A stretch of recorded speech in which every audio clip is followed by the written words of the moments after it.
件事，琴晚前日有一個嘢發俾我，佢話咩啊？佢話我霸凌人哋喎，我心諗我霸凌邊位啊大佬？佢話你唔好霸凌到人哋跳樓啊！我心諗你冇嘢啊嘛，即係我唔知佢睇到邊啲切片啊。佢話我睇你2個月，我冇關注你，但我睇你切片霸凌。我心諗我救咗好多人啊霸凌。我話唔該你去了解下我，先去講我係一個咩人。我霸凌人哋霸凌我，依家發暈嘅，又話我消費官喎。我同佢講我靚女，你有冇睇我直播㗎？個個都知道我垃圾袋都入，我化妝袋用10幾蚊化妝袋㗎啦。個個都知道我着啲背心19.9蚊㗎啦。個個都知我着啲衫幾十蚊到100蚊㗎啦。我話你同我講消費官，唔係啊嘛大佬。我成日叫人哋唔好立亂使錢，唔好立亂使錢。你見我叫親你哋，我話冇買咁貴嘢，冇買咁貴嘢。依家經濟差喎，哪怕你幾萬蚊，你啲買黃金啊，買啲保值嘅嘢喎。哪怕突然間紙膠節，突然間咁咩死人冧樓地震到係嘛？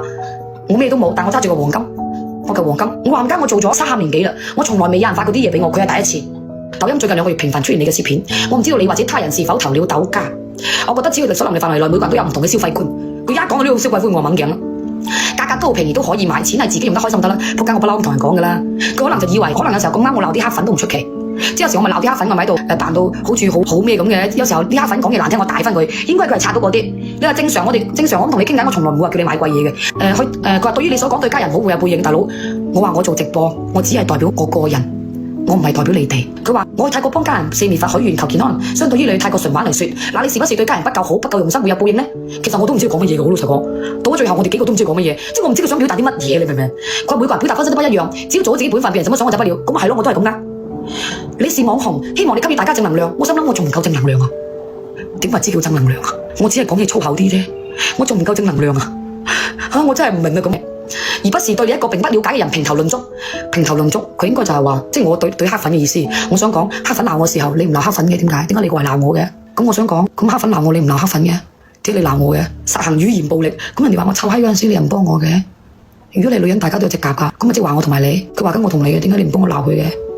話我臭西喎，係咪啊？跟住佢話你在抖音嘅影響力，不是你用網絡去霸凌，我霸凌人哋，我救咗好多人啊，抑鬱啊，唔開心啊，失業啊。同老豆嗌交啊，同家婆唔啱啊，同家公嘈交啊，我幫咗好多佢哋嘅，點解你唔講嘅？點解啲黑粉鬧我嗰時你唔鬧佢嘅？點解話我嘅？去逼一個心理健康嘅人跳樓，跳樓幾時啊？幾時叫人跳樓啊？咪最多開玩笑嘅時候叫，咁人哋叫我死嗰陣時，點解你唔話人哋啊？跟住你睇我點答佢啊？我話你好，其實你有冇想過，如果我不正能量，為什麼還是那麼多人看我？我做抖音3年啦，我都是自己做起嘅，喺直播間我從來唔叫人關注，唔叫人送禮物。而且喺直播間同人哋講唔買嘢都冇所謂，因為大家生活唔容易。而且我嘅直播間我係代表我個人，唔係代表粉絲。成年人沒有容易2個字。我直播間治癒咗好多抑鬱嘅粉絲，好多跟隨咗我好多年嘅。你得閒睇下我直播啦。我話可能我喺直播間平時比較粗口，同埋我比較大聲講嘢，但係唔代表我係一個壞人。我承認我唔係一個讀書人，我都唔係一個文化人，但係我喺直播間我都係叫小朋友唔好學我，因為我唔係一個好嘅榜樣。好多離婚嘅、唔想讀書嘅，或者冇工作嘅，或者生活唔開心嘅，都會睇我直播，因為希望他們喺我直播間會得到快樂，哪怕他們從來沒有消費過，哪怕他們從來沒有消費過，我也會跟他們聊天，將心比心。我從來唔會霸凌，因為我唔係咁樣嘅人。唔係，因為我都驚佢諗咩，所以我同佢講。所以你唔好因為呢一個視頻去認識我，睇多幾場直播，你就會慢慢知道我係一個點樣嘅人。我冇可能做到人人中意，但係相互理解，我問心無愧。